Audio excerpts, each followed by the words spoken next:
The Baltimore Ravens destroyed the Pittsburgh Steelers and looked like they were the front runners to win the AFC East. But now the tables have turned, haven't they? Turned it off. Gotta wear that just because. Nothing like nothing like a game against the Seahawks to get you healthy. That'll get you. I'll take that. I'll take that. A win's it's a win. Right? A win is a doggone win. We sure. played our little brothers. They got us this time. 10 out of 10, 10 to 1. Okay. I'll take that. I think what you're going to see a lot this year is more than the Ravens. I think a lot of teams got the Steelers number. You've been in the top of the league for a long time, so when you settle for beating Seattle and gloating and winning like you beat somebody, then I think that you settling for it. It's not going down like that. Yeah. I agree. The thing with the Steelers is it was our brother. Your little. We were playing. Okay, we're not gonna talk about that either. But the thing with the Steelers we've been doing this for a while, long time, and it is some older guys. But we know how to win. It's not like we don't have young. All of our receivers except for one is older. One quarterback Ben is 29. Okay. What are you talking about? And we still got Dixon back there hanging out. So what are you really saying? Running backs. Yeah.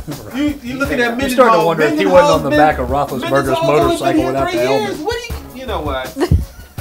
We're going to move on. Moving on. We don't want any. I'm going to try to prevent a fight going on here, so let's move on. So Drew Brees threw a 70-yard strike to Devery Henderson, which I may say is a sleeper wide receiver with Colston hurt. But the biggest surprise to everyone is Denarius Moore and last year's Jacoby Ford. These Raider wide receivers with Jason Campbell at quarterback have started to come alive. What do you guys think? I think I'm going to pick Jacoby back up as soon as he comes back.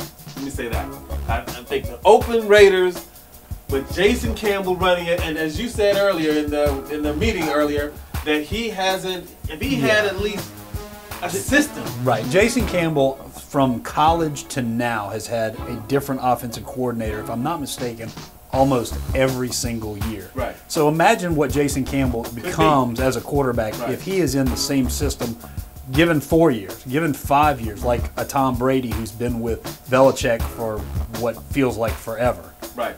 Right. I still say that he's barely a second-tier quarterback. That may be true. I think that he's managing that situation well, and he's got speed on the side. But he's playing in a weak division. And then you got that too. There you go. So with that, he should be killing that league. And it's not. That's true. Which would validate my point, I think. I think so, but isn't it about time that Al Davis hired as general manager? Al Davis need to hire an owner. You better find the crypt real soon. Wow. Wow.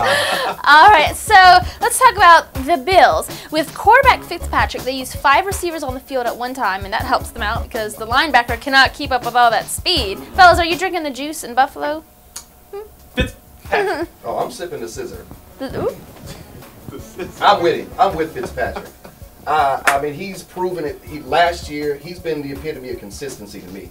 Against everything that you have in that division, the way that he's playing, week in, week out, and how he keeps finding Stevie Johnson is unbelievable to me. He's going to find a different way this week.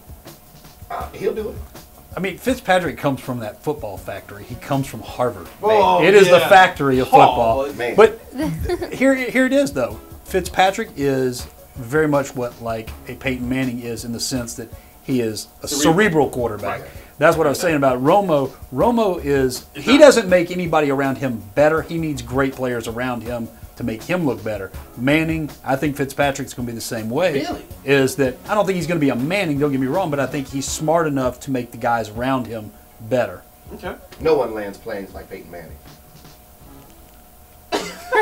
Line of scrimmage, I mean, no one does that. Nope.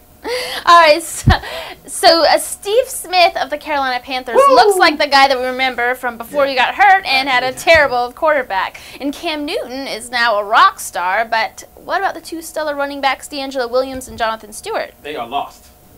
And on Fantasy Island somewhere. I don't know where they are. I think they're going to stay healthy this year because I think Rivera's going to throw the ball all over the field all this year. I mean, you know, if you put the two of them together, the numbers, they turn into a tier 1 running back. Collectively, yeah. if you look at what they did, I think collected at like 19, 20 points, depending on what league that you were in. Right. But they're splitting the time. Right. And you look at one of those one running back systems, yeah, then one of those guys, whichever one they decide would be the leader, would be that person. So the question is, which one do you start? They're not going to, I don't think you have to worry about that either way. It's going to be a split backfield until. Right, you have to if you're talking about fantasy, and obviously we are, you want to find that single back star that is like a Turner or maybe the Saints. AP. They split time. Turner. Yeah, not Turner. Yeah, maybe an AP or something. But let's getting back to her point about Steve Smith. I mean, he how big is the dude? No, 5'9". Okay, I was going to say 6 foot. I'm sorry about that. But I mean, he reached up against double coverage, triple coverage, grabbing ball. Although that one catch was out of bounds, the thing I think he is an amazing wide receiver. Right. I mean, he's so amazing that I can understand why he gets hurt because he leaves it all out there. He does. And with that type of guy and a Cam, now with Nene on the other side, and then the tight end is they actually got some decent little tight ends now, and then you got the running backs that are available to him. It's a lot of balls be passed around. Exactly. That was the only thing that I had to say about that. A lot of testosterone on that team. You are on a set with some fools. I tell you what. Oh my God. Well, when we come back, we're actually going to talk about the fantasy football segment. So that's going to be exciting. Yep. So stay tuned for that.